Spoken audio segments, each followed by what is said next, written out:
नमस्ते जी, नमस्ते। Welcome to court room by TLOI। आज डिस्कस करते हैं एक very interesting Supreme Court judgment which was recently delivered. और मेन इशू ये है कि whether the daughter in law या बहू of the house is going to get maintenance out of the estate of the ससुर जी who passed away prior to the death of her husband. बड़ा interesting case है कि ससुर जी की death के बाद भी इज ही और rather is the daughter in law is the bahu liable to get maintenance out of his estate and the bahu basically is now a widow. थोड़ा सा फैक्ट से इसको समझ लेते हैं। तो कहानी है डॉक्टर महेंद्र प्रसाद की। इनके हुए जी 3 लड़के। 3 लड़कों में सबसे पहले आ गए जी यहाँ पे Ranjit ji, then the second one is Devendra and the third one is Rajiv ji. Facts की टाइमलाइन को समझ लीजिएंगे तो बहुत ज़्यादा जीवन आसान हो जाएगा।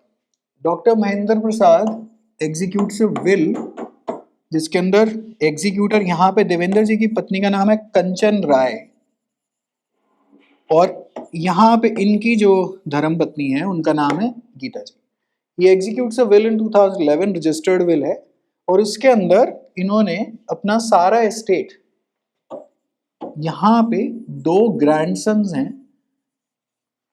इनको दे दिया will say via a registered will, इसको ऐसे लिख लेते हैं और ये यहां पे आ गए। इन दोनों को कुछ भी नहीं मिलता है।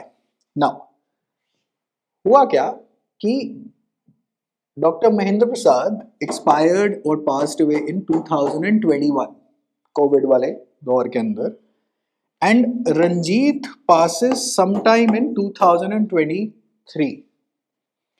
Now remember this, so this guy हमारे जो ससुर जी जो हैं, ससुर जी किसके, स्पेसिफिकली गीता जी के, तो he is passing away in 21।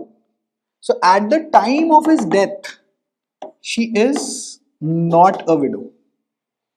Okay, point number 1 to be noted my lord. Then in 23 her husband basically he passes away in 23।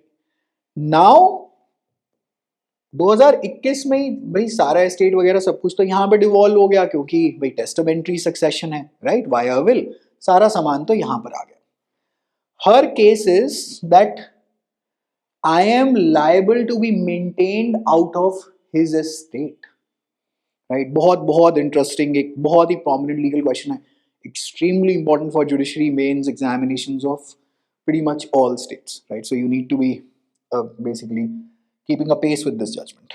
All right, now do you understand the legal mudda is she was not a widow at the time of passing of his death। तो सारी responsibility इनकी तो इनके पति की है, लेकिन इनको कुछ मिला नहीं, कुछ सामान सुमान मिला नहीं है। नाउ शी इज सेइंग कि ऐसा है, please pay me maintenance out of the estate of my father-in-law। Remember, she's not fighting for ownership.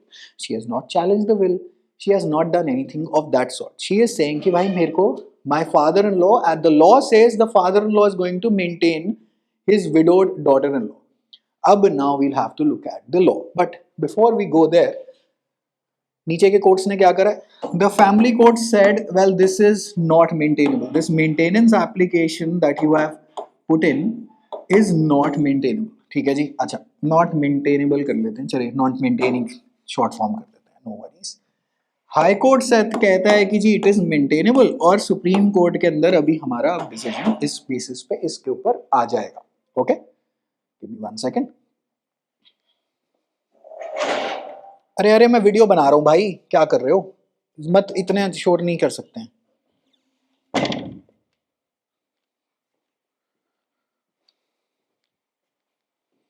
Okay, just had to, someone was, कोई कुर्सियां वर्सियां ज्यादा हिला रहा था यहाँ पर। एनीवे, तो सुप्रीम कोर्ट यहाँ पर कह रहा है, अब डिसीजन देखते हैं इनका। पहले डिसीजन से पहले कानून देखना पड़ेगा, क्योंकि अगर हम लोग कानून से अपनी भी हम लोग जजमेंट निकाल सकते हैं। That is the motive, that is the aim of these videos is कि हम लोग खुद सोचें that let us say that if we are the judge। So in Hindu Adoption and Maintenance Act 1956, chapter 3 basically talks about maintenance, section number 18 to 28। all right, now maintenance of wife कहता है जी subject, तो थोड़ी सी revision भी कर लेते हैं बाकी sections की। Subject to the provision of this section, a Hindu wife whether married before or after the commencement of this act shall be entitled to be maintained by her husband during her lifetime, of course, and this is a standard pre का MCQ also across all examinations. Alright, ये वाले sections and clauses हमारे लिए relevant नहीं है for our discussion. Now 19, even though this is also not fully relevant, but फिर भी एक बारी जरा देखते हैं just for revision of the law. कहता है Hindu wife, whether married before or after the commencement of this act, shall be entitled to be maintained after the death of her husband by her father-in-law. हमारे इस case में तो father in law पहले गुजरे हैं, पहले ईश्वर के पास चले गए हैं, हस्बैंड तो बाद में गया है। ये सेक्शन कॉन्टेम्पलेट करता है जब हस्बैंड पहले चला गया है और फादर इन लॉ वहीं के वहीं है, ऑलराइट।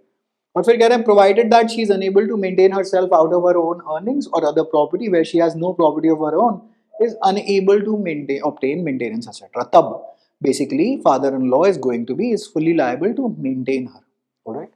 ये हमारा कानून कह रहा है, alright. Children and aged parents के ऊपर हमें जाना नहीं।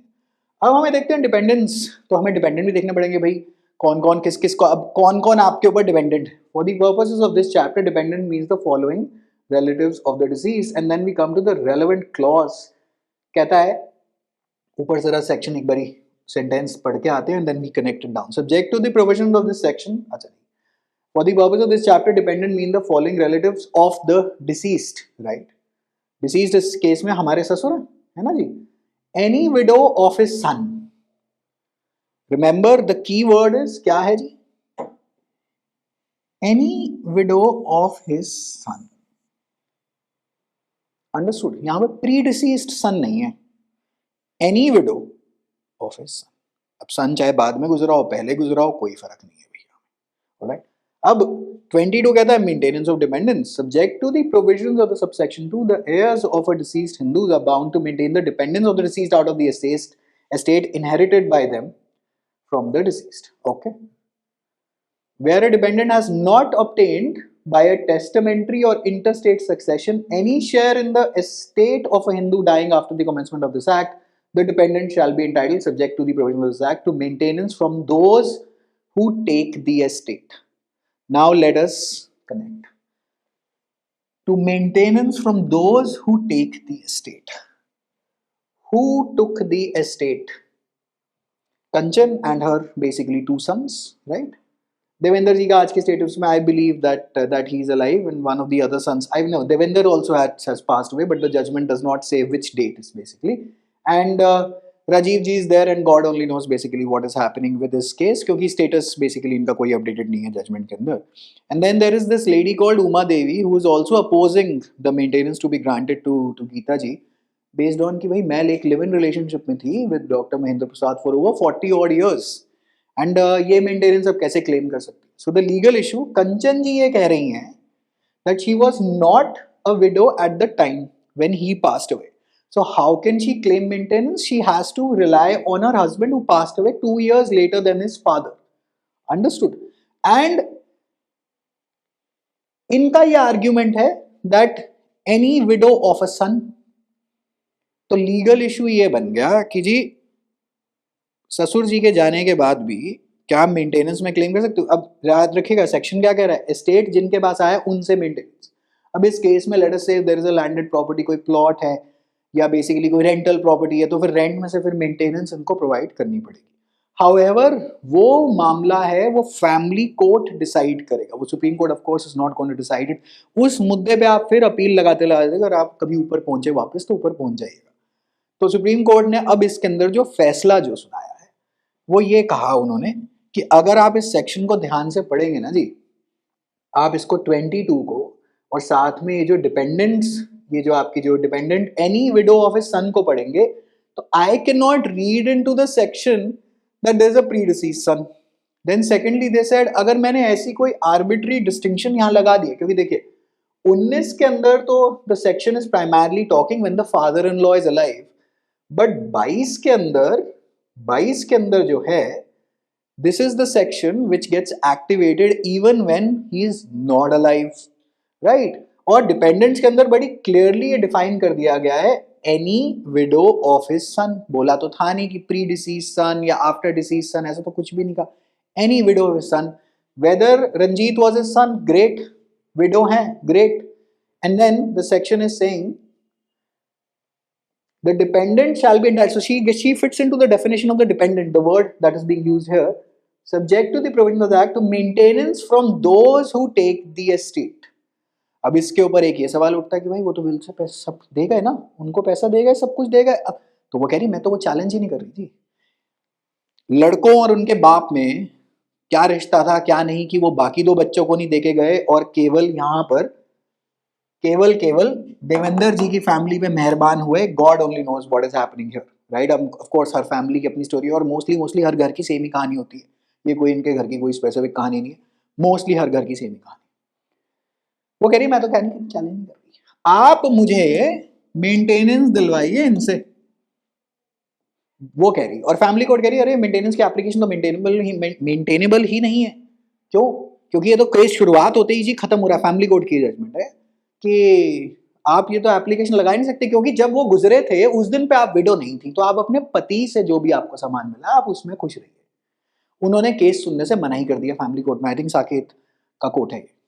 हाई कोर्ट ने कह दिया कि जी आपने ये काम गलत करा है, दिस एप्लीकेशन इज मेंटेनेबल, तो आप कृपया करके इस केस को सुने और इसके मेरिट्स पे इसको डिसाइड करें। सुप्रीम कोर्ट ने भी कहा कि हाई कोर्ट बिल्कुल ठीक है, बिकॉज रेशियो क्या है। अभी इन्होंने एक ऑबिटर पास करा है मनुस्मृति से। खैर रेशियो में अभी आता हूँ, पहले ऑबिटर दिखा देता हूँ। मैं स्क्रीनशॉट डाल दूंगा, ऑफ कोर्स मुझे मेमोरी में ये याद नहीं है, otherwise I like to teach from memory only. कहते हैं, I read it out, my pronunciation of these terms can be slightly iffy basically. And secondly is why have they quoted this? Because हमारा जो भी Hindus का जो family law, जो basically सारा का सारा जो कानून हमने आधारित इन धर्म शास्त्रों और धर्म सूत्रों पे करा हुआ। तो कहता है मनुस्मृति से इन्होंने कोटेशन ली, न माता न पिता न स्त्री न पुत्र सत्याग महरति तय जन्न पतिताने न तान राज्ञा दंडय शतानि षट। कह रहा है no mother no father no wife no son deserves to be forsaken. तो Geeta Sharma does not deserve to be forsaken. And then basically उन्होंने कहा कि जी इनको पेनल्टी लगाना चाहिए। This verse emphasises duty of the family head to support female family members, right. तो doctor Mahendra Prasad की सुप्रीम कोर्ट कह रहा है जी ऑब्लिगेशन है टू मेंटेन, तो एप्लीकेशन हो गई मेंटेनेबल, फैमिली कोर्ट डिसाइड करेगा। अगर उस पर कोई लड़ाई हुई कि जी हमें इतना सिर्फ कम मिला है या बेसिकली कुछ अवार्ड ही नहीं मिल रहा, उसकी अपील अलग लगेगी। अभी तो सिर्फ ये इशू चला कि whether the family court should even here this case. तो अब इसमें रियल लाइफ केस में क्या होगा, either they will pay an lump sum which ideally they should pay and get this done and over with depending on the value of the property that devolved onto them, कि भैया हमने आपको एक life time की एक lump sum payment दे दी, या फिर आप मंथली मेंटेनेंस बेसिकली करेंगे। और उसके अंदर यूजुअली यही होता है, वो 4-6 महीने आती है फिर आपस में लड़ जाते हैं। So it's always better to take a lump sum basically payment. तो अगर ऐसा हो गया तो वेल गीता जी के लिए खुशखबरी है, otherwise these are very very long litigation। तो अब क्या होगा रियल लाइफ में, this judgement is going to basically be forwarded to the family court in this case. कि हम सुप्रीम कोर्ट से ये करवा आए हैं, वैसे तो हाई कोर्ट से भी हमने बोल दिया था कि आप सुनेंगे, बट सामने वाले फिर अपील में चले गए कि हम तो इनको जी कोई पैसे नहीं देंगे। क्यों? क्योंकि इन्होंने हमारे पास हमारे ससुर जी ने या इनके बेसिकली ग्रैंडसन के अगर आप देखेंगे तो जी दादाजी ने हमें सारा सामान दे दिया, ये हैं ही कौन? बोले जी मैं HAMA के अंदर this man who even though is not in the world, I'm still liable or bound, that he is still bound and liable to maintain me out of his estate. The entire estate devolved onto you, ना इस लड़के को कुछ मिला ना इस लड़के को कुछ मिला। तो इनको प्रोवाइड बेसिकली वहाँ पे थोड़ा सा प्रूफ भी कराना पड़ेगा कि ना जी इनके पास सफिशिएंट सेविंग्स अर्निंग्स या पतिदेव के पास भी ज़्यादा कुछ नहीं था। तो ये यहाँ से मोस्ट लाइकली तो ये एक lump sum payment.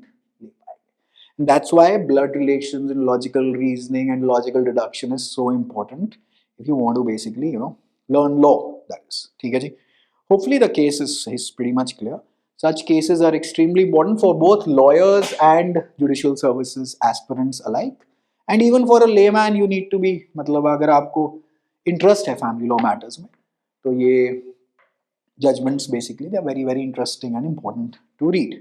Alright, wishing you all the very best. अगर आपको और केसेस देखने हो तो legally explain series by courtroom by TLY of course stands for teaching laws of India को आप एक्सप्लोर करें। And I see you in the next lecture. Take care.